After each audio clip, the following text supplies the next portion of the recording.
Hello friends, तो कैसे हैं आप? आपका हार्दिक स्वागत है हमारे यूट्यूब चैनल देवभूमि एग्जाम पॉइंट में। तो फ्रेंड्स, आज यहाँ पर हम आपके लाए हैं हिंदी से संबंधित एक टॉपिक है हमारा, वो है स्वरों का वर्गीकरण। और देखिए, जो स्वर हैं इनका वर्गीकरण आपको देखने को मिलेगा दो प्रकार से। पहला है ह्रस्व स्वर, दूसरा है दीर्घ स्वर। दो प्रकार से यहाँ पर जो है स्वरों का वर्गीकरण किया गया है।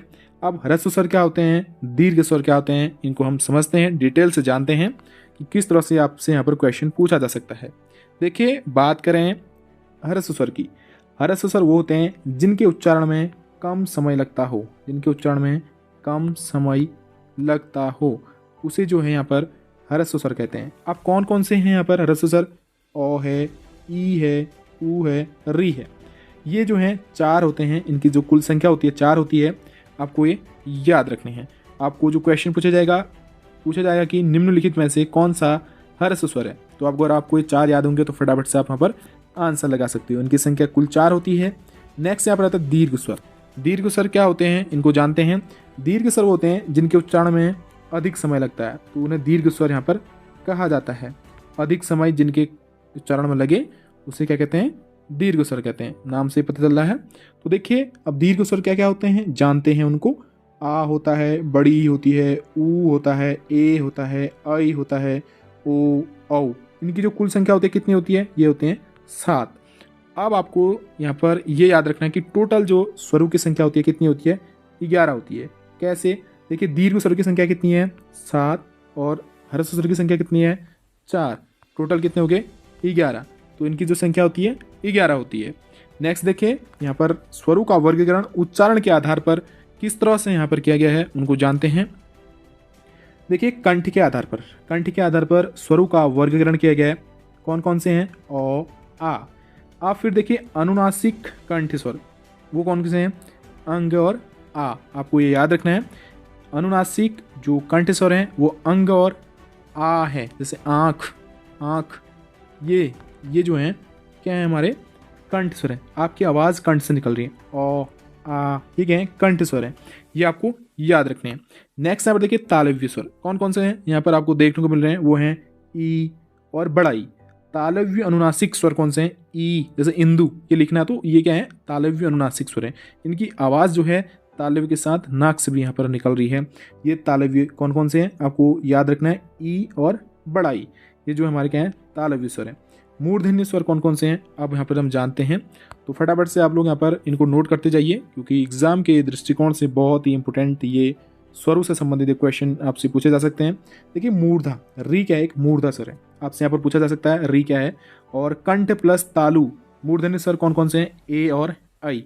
ये दो यहाँ पर आपको याद रखने हैं। ए और आई जो है ये क्या है? कंठ प्लस तालु मूर्धन्य स्वर हैं, ए, आई। नेक्स्ट यहाँ पर देखिए ओष्ठ प्लस कंठ। आप देखिए, अगर आप उच्चारण करें ओ, औ, तो आप खुद यहाँ पर उच्चारण करिए। ओ कहाँ से आवाज़ आ रही है? ओष्ठ और कंठ से। औ, इसकी भी आवाज़ कहाँ से आ रही है? कंठ और ओष्ठ से। फिर आते हैं ओष्ठ। ओष्ठ का मतलब होता ही क्या है? ओष्ठ का मतलब ही होता है होंठ। दो होंठ से आवाज़ निकली, ऊ, बड़ा ऊ, ये क्या है? ओष्ठ स्वर है। यहाँ से इस तरह से क्वेश्चन बनेगा कि निम्नलिखित में से ओष्ठ स्वर कौन सा है, ओष्ठ कंठ स्वर कौन सा है। तो आपको ये अगर याद होंगे तो फटाफट से आप वहाँ पर आंसर लगा सकते हो। आप यहाँ पर देखिए कि क्वेश्चन इनसे किस तरह से बनेगा। क्वेश्चन जो स्वर से संबंधित अगर क्वेश्चन आए तो किस तरह से आपसे पूछा जा सकता है। पहला क्वेश्चन ये आएगा कि पूछा जा सकता है ऐसा भी कि वे स्वर जिनके उच्चारण में कम समय लगता हो, कौन से होंगे? एक ऑप्शन वहाँ पर दिया होगा ह्रस्व स्वर का। तो आपको पता है कि जिनके उच्चारण में कम समय लगे उनको क्या कहते हैं? ह्रस्व स्वर कहते हैं। और जिनके उच्चारण में अधिक समय लगे उन्हें क्या कहते हैं? दीर्घ स्वर कहते हैं। क्वेश्चन इस तरह से पूछा जा सकता है, जिनके उच्चारण में अधिक समय लगता हो वे स्वर क्या कहलाते हैं? दीर्घ स्वर कहलाते हैं। चारों ऑप्शनों में से एक ऑप्शन दीर्घ स्वर का होगा। अगर आपको पता है कि दीर्घ स्वर वो होते हैं जिनके उच्चारण में अधिक समय लगता हो, तो दीर्घ स्वर कहलाते हैं। नेक्स्ट यहाँ पर देखिए ह्रस्व स्वर की बात करें। अब ह्रस्व स्वर कौन कौन से हैं और मूल स्वर कौन कौन से हैं? क्वेश्चन पूछ सकता है कि मूल स्वर किसे कहते हैं, मूल स्वर क्या है और ह्रस्व स्वर क्या है। आप देखिए, आपको यहाँ पर कोई भी आपके मन में यहाँ पर कन्फ्यूज़न पैदा नहीं होना है। आपको पता होना चाहिए कि दोनों ही यहाँ पर जो हैं एक ही हैं। ह्रस्व स्वर को ही मूल स्वर कहा जाता है। और ये कौन कौन से हैं? ओ, ई, ऊ, री, ये मूल स्वर हैं। क्या हैं? मूल स्वर हैं। इनको ही ह्रस्व स्वर भी कहा जाता है। ये आपको याद रखना है। बढ़ते हैं हम नेक्स्ट। यहाँ पर जो दीर्घ स्वर आता है, दीर्घ स्वर आपने अभी पढ़ रखा है कि दीर्घ स्वर क्या होते हैं, जिनके उच्चारण में अधिक समय लगता हो, अधिक समय लगता हो, वो कौन है, दीर्घ स्वर हैं। कौन कौन से हैं, आ, ई, उ, ए, आई, ओ, औ। ये क्या है, दीर्घ स्वर है जिनके उच्चारण में अधिक समय लगे। ये आपको याद रखना है। इनकी संख्या कितनी होती है, 7 होती है। आप देखिए इम्पोर्टेंट अगर बात करें तो ये इम्पोर्टेंट है, आपको याद रखना है कि आगत स्वर क्या है। देखिए इम्पोर्टेंट है, स्वरों से संबंधित इसी तरह क्वेश्चन आपसे पूछे जाने हैं कि आगत स्वर कौन से हैं। आगत निम्नलिखित में से आगत स्वर कौन सा है। तो देखिए अगर आपको याद होगा तो आ है, इसे ही आगत स्वर कहा जाता है। नेम से ही पता चल रहा है आगत, आ, इस तरह से ऊपर से बिंदु होगा, तो आपको ये पॉइंट याद रखना है। आगत स्वर क्या होता है, ये होता है आ। नेक्स्ट है अग्रस्वर। अग्रस्वर किसे कहते हैं, अग्रस्वर देखिए ई, ए, आई, ये क्या है, हमारे अग्रस्वर हैं। कितने हैं ये, 4 अग्रस्वर। कौन कौन से हैं, ई, ए, आई, ये क्या हमारे अग्रस्वर हैं। मध्य स्वर किसे कहते हैं, देखिए इंपोर्टेंट है, मध्य स्वर है ओ। ओ को ही यहाँ पर मध्य स्वर कहा जाता है। इंपोर्टेंट है, आपको याद रखना है। स्वरों से संबंधित ऐसा ही क्वेश्चन आपसे पूछा जाना है। फिर देखिए पूछा जाएगा आपसे स्पष्ट स्वर निम्नलिखित में से कौन सा है। देखिए स्पष्ट स्वर यहाँ पर है आ, उ, बड़ा ऊ, ओ, औ, आ। अगर देखिए यहाँ पर फिर आपसे यहाँ पर ये स्पष्ट स्वर भी है, आगत स्वर भी है। स्पष्ट स्वर के अंदर कौन कौन से आते हैं, आ आता है, छोटा ऊ आता है, बड़ा ऊ आता है, ओ आता है, औ आता है और आ आता है। ये क्या है, स्पष्ट स्वर हैं।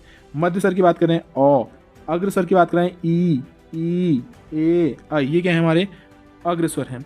आगत स्वर आ, इनको आप 1-2 बार देख लीजिए तो आपको यहाँ पर याद हो जाएंगे, तो नोट कर सकते हैं आप इनको अपनी सरलता के लिए।